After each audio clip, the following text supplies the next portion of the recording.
Hello అండి. శుక్రవారం పూట మహాలక్ష్మికి ఇట్లా చేసుకోండి. మీరు ఆర్థిక పరిస్థితుల్లోని ఇబ్బందుల్లో ఉంటే మాత్రం ఇట్లా చేసుకున్నారనుకోండి, చాలా బాగుంటుంది. ఆమెకేమీ పెద్ద ఇదేం లేదు.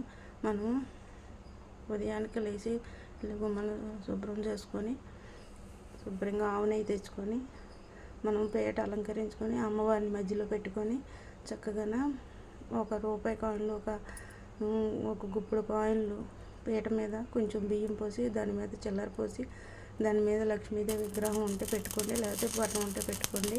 అట్లా పెట్టుకొని చేసుకోండి, పూజ చేసుకోండి. మనం నిత్యం శుక్రవారం పూట ఎలా చేసుకుంటాం అలా. కానీ ఇదేంటంటే మనం అమ్మవారికి పీట అలంకరించి పీట మీద అమ్మవారిని పెట్టుకొని పక్కన వినాయకుని పెట్టుకొని ఇట్లా పూజ చేసుకోండి.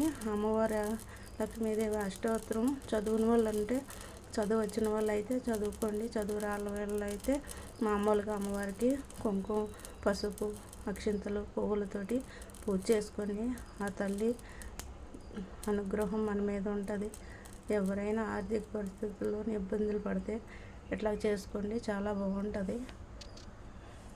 ఒక 5 శుక్రవారాలు, 9 శుక్రవారాలు అట్లా పెట్టుకొని చేసుకోండి. ప్రతి శుక్రవారం అమ్మవారికి ఏదైనా స్వీట్ చేసి పెట్టండి. స్వీట్ పాలతో తయారు చేసింది ఏదైనా సరే అమ్మవారికి పెట్టుకోండి, చాలా మంచిది. లేదంటే పాలైనా పెట్టుకోండి.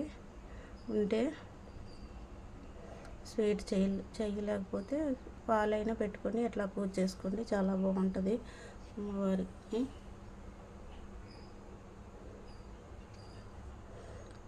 9 దీపాలు పెట్టుకోవాలండి ఆవు నెయ్యితోటి.